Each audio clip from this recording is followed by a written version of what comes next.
Welcome back to my another video. आज से हम अपने चैनल पे मुंशी प्रेमचंद की कहानियों की एक सीरीज स्टार्ट कर रहे हैं। इसी सीरीज में जो पहली कहानी है वो है गोदान। गोदान मुंशी प्रेमचंद का बहुत ही प्रसिद्ध उपन्यास है जिसकी रचना उन्होंने 1936 ईस्वी में की थी। इस उपन्यास में उन्होंने ग्रामीण जीवन की समस्याएं और शहरी जीवन की समस्याओं के ऊपर फोकस किया है। मैं कोशिश करूँगी इस कहानी को इस तरीके से प्रस्तुत करने की ताकि आप लोग उस कहानी को जी सको। तो चलिए शुरू करते हैं। होरी राम ने दोनों बैलों को सानी पानी देकर अपनी स्त्री धनिया से कहा, गोबर को ऊख गोड़ने भेज देना, मैं ना जाने कब लौटूं, जरा मेरी लाठी तो दे दो। धनिया के दोनों हाथ गोबर से भरे थे, उपले पात कर आई थी। बोली, अरे कुछ रस पानी तो कर लो, ऐसी जल्दी भी क्या है।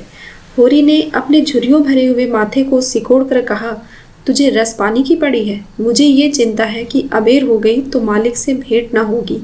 स्नान पूजा करने लगेंगे तो घंटों बैठे बीत जाएगा। इसी से तो कहती हूँ कि कुछ जलपान कर लो, और आज ना जाओगे तो कौन सा हरज हो जाएगा। अभी तो परसों ही गए थे। जो तू बात नहीं समझती उसमें टांग क्यों अड़ाती भाई। मेरी लाठी दे दे और अपना काम देख। ये इसी मिलते जुलते रहने का प्रसाद है कि अब तक जान बची हुई है, नहीं कहीं पता न लगता कि किधर गए। गांव में इतने आदमी तो हैं, किस पर बेदखली नहीं आई, किस पर कुड़की नहीं आई। जब दूसरे के पांवों तले अपनी गर्दन दबी है तो उन पांवों को सहलाने में ही कुशल है। यद्यपि अपने विवाहित जीवन के इन 20 वर्षों में उसे अच्छी तरह अनुभव हो गया था कि चाहे कितनी ही कतर ब्योत कर ले, कितना ही पेट तन काट ले, चाहे एक एक कौड़ी को दांत से पकड़ो, लेकिन लगान बेबाक होना मुश्किल है, यानी कि लगान भर पाना बहुत ही मुश्किल है। फिर भी वो हार नहीं मानती थी और इस विषय पर स्त्री पुरुष में आए दिन संग्राम छिड़ा रहता था। उसकी 6 संतानें थी और 6 संतानों में अब केवल 3 जिंदा बची हैं। एक लड़का गोबर कोई 16 साल का है और 2 लड़कियां सोना और रूपा जो 12 और 8 साल की हैं। 3 लड़के बचपन में ही मर गए थे। उसका मन आज भी कहता था कि अगर उनकी दवा दारू सही से हो जाती तो वे बच जाते, पर वह एक धेले की भी दवा न मंगवा सकी। उसकी उम्र ही अभी क्या थी, 36वां ही तो साल था, पर सारे बाल पक गए, चेहरे पर झुर्रियां पड़ गईं, सारी देह ढल गई थी। वह सुंदर गेहुआ रंग सांवला गया था और आंखों से भी कम सूझने लगा था। पेट की चिंता ही के कारण तो कभी तो जीवन का सुख ना मिला। इस चिरस्थायी जीर्णावस्था ने उसके आत्मसम्मान को उदासीनता का रूप दे दिया था। उसने परास्त होकर होरी की लाठी, मिर्जई जूते, पगड़ी और तमाकू का बटुआ ला करके सामने पटक दिया। होरी ने उसकी ओर आंखें तरेर कर कहा, क्या ससुराल जाना है जो 5 पोशाक ले आई हो। ससुराल में तो कोई जवान साली सलहज नहीं बैठी है जिसे जाकर के दिखाऊं। होरी के गहले सांवले पिचके चेहरे पर मुस्कुराहट की मृदुता झलक पड़ी। धनिया ने लजाते हुए कहा, ऐसे ही तो बड़े सजीले जवान हो कि साली सलहजे तुम्हें देखकर रीझ गाएंगी। जाकर शीशे में मुंह देखो, तुम जैसे मर्द साठे पर पाठे नहीं होते। दूध घी अंजन लगाने को तो मिलता नहीं, पाठे होंगे। तुम्हारी दशा देख देख कर तो मैं भी सूखी जा रही हूँ। भगवान, ये बुढ़ापा कैसे कटेगा, किसके द्वार पर भीख मांगेंगे। होरी की यह क्षणिक मृदुता यथार्थ की उस आंच में झुलस गई। लकड़ी संभालता हुआ बोला, 60 तक पहुंचने की नौबत ही नहीं आने पाएगी धनिया, इसके पहले ही चल देंगे। धनिया ने तिरस्कार किया, अच्छा रहने दो, मत अशुभ मुंह से निकालो। तुमसे कोई अच्छी बात भी कहे तो लगते हो कोसने।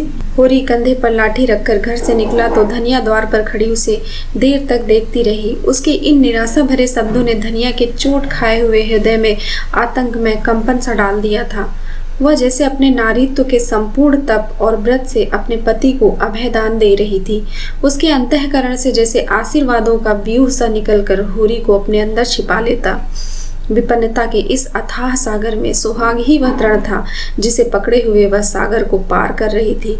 इन असंगत शब्दों ने यथार्थ के निकट होने पर भी मानो झटका देकर उसके हाथ से वो तिनके का सहारा छीन लेना चाहा, बल्कि यथार्थ के निकट होने के कारण ही उसमें इतनी संवेदना आ गई, इतनी वेदना शक्ति आ गई। काना कहने से काने को जो दुख होता है वो क्या 2 आंखें वाले आदमी को भी हो सकता है। होरी कदम बढ़ाए चला जाता था। पगडंडी के दोनों ओर ऊख के पौधों की लहराती हुई हरियाली देखकर उसके मन में कहा, भगवान कहीं से गौ से बरखा कर दे और दाढ़ी भी सुबीते से रहे तो एक गाय जरूर ले लेगा। देसी गाय तो ना दूध दे ना उनके बछवे ही किसी काम के हों। बहुत हुआ, तो तेली के कोल्हू में चले। नहीं, वह पछाई गाय लेगा, उसकी खूब सेवा करेगा, कुछ नहीं तो 4-5 सेर दूध होगा। गोबर दूध के लिए तरस तरस के रह जाता है। इस उम्र में ना खाया पिया तो कब खाएगा? साल भर भी दूध पी ले तो देखने लायक हो जाए। बछुए भी अच्छे बैल निकलेंगे, 200 से कम की गोई ना होगी।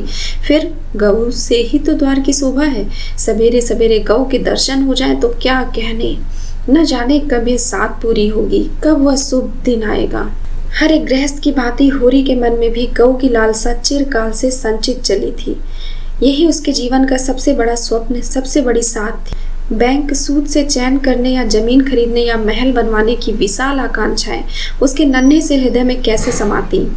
जेठ का सूर्य आमों के झुरमुट में से निकलकर आकाश पर छाई हुई लालिमा को अपने रजत प्रताप से तेज प्रदान करता हुआ ऊपर चढ़ रहा था। दोनों ओर खेतों में काम करने वाले किसान उसे देखकर राम राम करते, सम्मान भाव से चिलम पीने का निमंत्रण देते। पर होरी को इतना अवकाश कहाँ कि उसके अंदर बैठी हुई सम्मान लालसा ऐसा आदर पाकर उसके सूखे मुख पर गर्व की झलक पैदा करे। मालिकों से मिलते जुलते रहने का ही तो प्रसाद है कि सब उसका आदर करते हैं, नहीं तो उसे कौन पूछता। 5 बीघे के किसान की बिसाती क्या? यह कम आदर नहीं है कि 3-3, 4-4 हल वाले महतो भी उसके सामने सिर झुकाते हैं। अब वह खेतों के बीच की पगडंडी छोड़कर एक खलेटी में आ गया था, जहाँ बरसात में पानी भर जाने के कारण तरी रहती थी और जेठ में कुछ हरियाली नजर आती थी। आसपास के गांवों की गौएं यहाँ चरने आया करती थी। उस समय में भी यहाँ की हवा में कुछ ताजगी और ठंडक थी। होरी ने 2-3 सांसें जोर से ली। उसके जी में आया कुछ देर यहीं बैठ जाए, दिन भर लू लपट में मरना ही है। कई किसान इस गड्ढे का पट्टा लिखने को तैयार थे, अच्छी रकम देते, पर ईश्वर भला करे राय साहब का कि उन्होंने साफ कह दिया यह जमीन जानवरों की चराई के लिए छोड़ दी गई है और किसी दाम पर भी नहीं उठाई जाएगी। कोई स्वार्थी जमींदार होता तो कहता गाय जाए भाड़ में और हमें रुपए मिलते हैं तो क्यों छोड़े। पर राय साहब अभी तक पुरानी मर्यादा निभाते आए हैं। जो मालिक प्रजा को ना पाले वह भी कोई आदमी है। सहसा उसने देखा भोला अपनी गायें लिए इसी तरफ चला आ रहा है। भोला इसी गांव से मिले हुए पूर्वी का ग्वाला था और दूध मक्खन का व्यवसाय करता था। अच्छा दाम मिल जाने पर कभी कभी किसानों के हाथ में गाय बेच देता था। होरी का मन उन गायों को देखकर ललचा गया। अगर भोला वह आगे वाली गाय उसे दे दे तो क्या कहना। रुपए आगे पीछे देता रहेगा। वो जानता था घर में रुपया नहीं है, अभी तक लगान नहीं चुकाया जा सका, विशेषर शाह का देना भी बाकी है जिस पर आने रुपए का सूद चढ़ रहा है। लेकिन दरिद्रता में जो एक प्रकार की अदूरदर्शिता होती है ना, वो निर्लज्जता को तकाजे, गाली और मार से भयभीत नहीं होती। उसने उसे प्रोत्साहित किया। बरसों से साध मन को आंदोलित कर रही थी, उसने उसे विचलित कर दिया। भोला के समीप जाकर बोला, राम राम भोला भाई, कहो क्या रंग ढंग है? सुना आपकी मेले से नई गाय लाए हो? भोला ने रुखाई से जवाब दिया। होरी के मन की बात उसने ताड़ ली थी। हाँ, 2 बछिया और 2 गाय लाया हूँ। पहले वाली गाय सब सूख गई थी, बंदी पर दूध ना पहुंचे तो गुजर कैसे हो? होरी ने आगे वाली गाय के पुट्ठे पर हाथ रखकर कहा, दुधारू तो मालूम होती है, कितने में ली? भोला ने सान जमाई। अब की बाजार तेज रहा मैं तो इसके 80 रुपए देने पड़े। आंखें निकल गईं। 30-30 रुपए तो दोनों कलोरों के दिए, जिस पर ग्राहक रुपए का 8 सेर दूध मांगता है। बड़ा भारी कलेजा है तुम लोगों का भाई, लेकिन फिर लाए भी तो वह माल कि यहाँ 10-5 गाँवों में तो किसी के पास नहीं निकलेगा। भोला पर नशा चढ़ने लगा। बोला, राय साहब इसके 100 रुपए देते, दोनों कलोरों के 50-50 रुपए, लेकिन हमने ना दिए। भगवान ने चाहा तो 100 रुपए इसी बयान में पीट लूँगा। इसमें क्या संदेह है भाई? मालिक क्या खा के लेंगे? नजराने में मिल जाए तो भले ले लें। ये तुम ही लोगों का कुर्ता है कि अंजलि भर रुपए तकदीर के भरोसे गिन देते हो। यही जी चाहता है कि इसके दर्शन करता रहूं। धन्य है तुम्हारा जीवन कि गऊओं की इतनी सेवा करते हो। हमें तो गाय का गोबर भी मयस्सर नहीं होता। गिरस्त के घर में एक गाय भी ना हो तो कितनी लज्जा की बात है। साल के साल बीत जाते हैं, गोरस के दर्शन ही नहीं होते। घरवाली बार बार कहती है कि भोला भैया से क्यों नहीं कह देते। मैं कह देता हूँ, कभी मिलेगा तो कहूँगा। तुम्हारे स्वभाव से बड़ी प्रसन्न है। कहती है ऐसा मर्द ही नहीं देखा कि जब बात करेंगे नीची आंखें करके कभी सर ही नहीं उठाते। तो भोला पर जो नशा चढ़ रहा था, इसे इस भरपूर प्याले ने और गहरा कर दिया। भोला बोला, भला आदमी वही है जो दूसरों की बहू बेटी को अपनी बहू बेटी समझे। जो दुष्ट किसी महरिया की ओर ताके उसे गोली मार देनी चाहिए। ये तुम अपने लाख रुपए की बात कहती। बस सज्जन वही जो दूसरों की आबरू को अपनी आबरू समझे। जिस तरह मर्द के मर जाने से औरत अनाथ हो जाती है, उसी तरह औरत के मर जाने से मर्द के हाथ पांव टूट जाते हैं। मेरा तो घर उजड़ गया, मैं तो कोई एक लोटा पानी देने वाला भी नहीं है। गत वर्ष भोला की स्त्री लू लग जाने से मर गई थी, ये होरी जानता था, लेकिन 50 बरस का खखंड भोला भीतर से इतना स्निग्ध है वो जानता ही नहीं था। स्त्री की लालसा उसकी आंखों में सजल हो गई। होरी को आसन मिल गया, उसकी व्यवहारिक कृषक बुद्धि सजग हो गई। पुरानी मसल झूठी थोड़ी है, बिन घरनी घर भूत का डेरा। कहीं सगाई क्यों नहीं कर लेते? ताक में हूं मैं तो, पर कोई जल्दी फंसता ही नहीं। 150 खर्च करने को भी तैयार हूँ, जैसी भगवान की इच्छा। अब मैं भी फिक्र में रहूँगा, भगवान चाहेंगे तो जल्दी घर बस जाएगा। बस यही समझ लो कि उबर जाऊँगा भैया। घर में खाने को भगवान का दिया बहुत है, 4 पसेरी रोज़ दूध हो जाता है, लेकिन किस काम का। मेरे ससुराल में एक महरिया है, 3-4 साल हुए उसका आदमी उसे छोड़कर कलकत्ते चला गया। बेचारी पिसाई करके गुजारा कर रही है। बाल बच्चा भी कोई नहीं है, देखने सुनने में भी अच्छी है, बस लक्ष्मी समझ लो।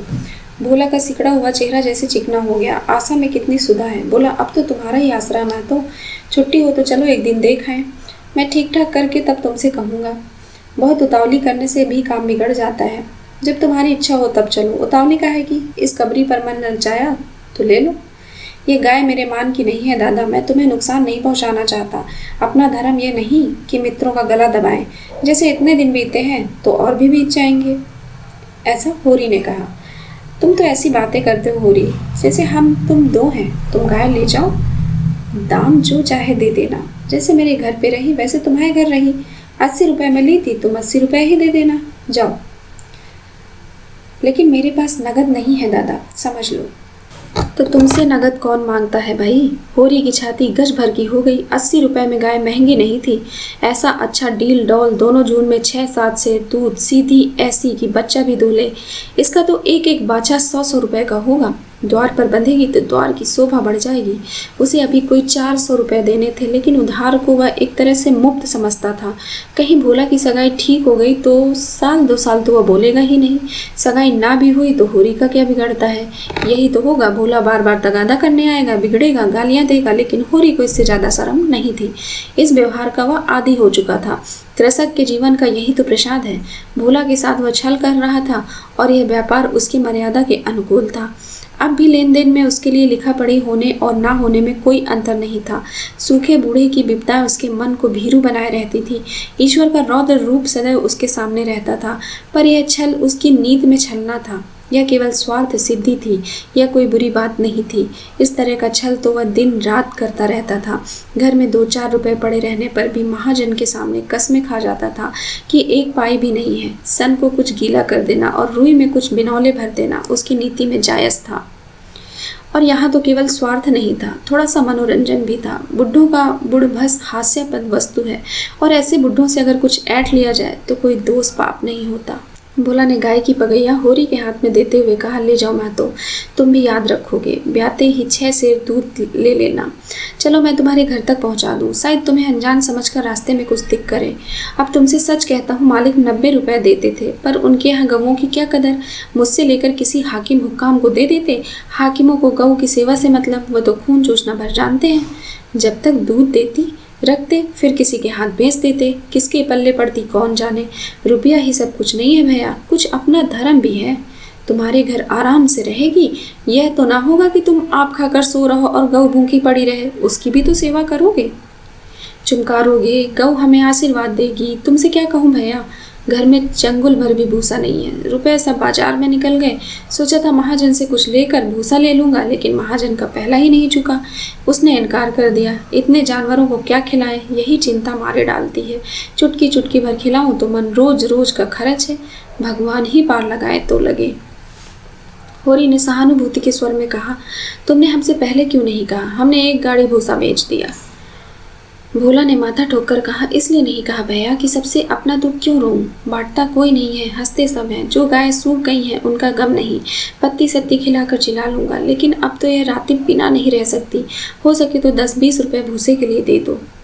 किसान पक्का स्वार्थी होता है, इसमें संदेह नहीं। इसकी गांठ से रिश्वत के पैसे बड़ी मुश्किल से निकलते हैं। ताव भाव में भी वह चौकस होता है। ब्याज की एक एक पाई छुड़ाने के लिए वह महाजन की घंटों चिरौरी करता है, जब तक पक्का विश्वास न हो जाए कि वह किसी के फुसलाने में नहीं आता। लेकिन उसका संपूर्ण जीवन प्रकृति से स्थायी सहयोग है। वृक्षों में फल लगते हैं, उन्हें जनता खाती है। खेती में अनाज होता है, वह संसार के काम आता है। गाय के थन में दूध होता है, वह खुद पीने नहीं जाती, दूसरे ही पीते हैं। मेघों से वर्षा होती है, उससे पृथ्वी तृप्त होती है। ऐसी संगति में कुत्सित स्वार्थ के लिए कहाँ स्थान। होरी किसान था और किसी के जलते हुए घर में हाथ सेकना उसने सीखा ही नहीं था। भोला की संकट कथा सुनते ही उसकी मनोवृत्ति बदल गई। पगहिया को भोला के हाथ में लौटाता हुआ बोला, रुपए तो दादा मेरे पास नहीं है, थोड़ा सा भूसा है, वह तुम्हें दे दूंगा। चलकर उठवा लो, भूसे के लिए तुम गाय बेचोगे और मैं लूँगा, मेरे हाथ ना कट जाएं। भोला ने आर्द्र कंठ से कहा, तुम्हारे बैल भूखों ना मरेंगे, तुम्हारे पास भी ऐसा कौन सा बहुत सा भूसा रखा है। नहीं दादा, अब ये भूसा अच्छा हो गया था, मैंने तुमसे नाहक भूसे की चर्चा की। तुम ना कहते और पीछे से मुझे मालूम होता तो बड़ा मुझे रंज होता कि तुमने मुझे कितना गैर समझ लिया। अवसर पड़ने पर भाई की मदद भाई भी ना करे तो काम कैसे चले। मुदा यह गाय तो लेते जाओ। अभी नहीं दादा, फिर ले लूँगा, तो भूसे के दाम दूध में कटवा लेना। होरी ने दुखी स्वर में कहा, दाम कौड़ी की इसमें कौन बात है। मैं 1-2 जून तुम्हारे घर खा लूँगा तो तुम मुझसे दाम मांगोगे, लेकिन तुम्हारे बैल भूखे मरेंगे कि नहीं। भगवान कोई ना कोई सबेल निकालेंगे ही। आषाढ़ सिर पर है, कड़वी बोलूँगा। मगर ये गाय तुम्हारी हो गई, जिस दिन इच्छा हो आकर ले जाना। किसी भाई का नीलाम पर चढ़ा हुआ बैल लेने में जो पाप है, वह इस समय तुम्हारी गाय लेने में है। होरी में बाल की खाल निकालने की शक्ति होती तो वह खुशी से गाय लेकर घर की राह लेता। भोला जब नकद रुपया नहीं मांगता तो स्पष्ट था कि भूसे के लिए गाय नहीं बेच रहा है, बल्कि इसका कुछ और आशय है। लेकिन जैसे पत्तों के खड़कने पर घोड़ा अकारण ही ठीक हो जाता है और मारने पर आगे कदम नहीं उठाता, वही दशा होरी की थी। संकट की चीज लेना पाप है, यह बात जन्म जन्मांतरों से उसकी आत्मा का अंश बन गई। भोला ने गद्य कंठ से कहा, तो किसी को भेज दूं भूसे के लिए। होरी ने जवाब दिया, अभी मैं राय साहब की ड्योढ़ी पर जा रहा हूँ, वहां से घड़ी भर में लौटूंगा, तभी किसी को भेजना।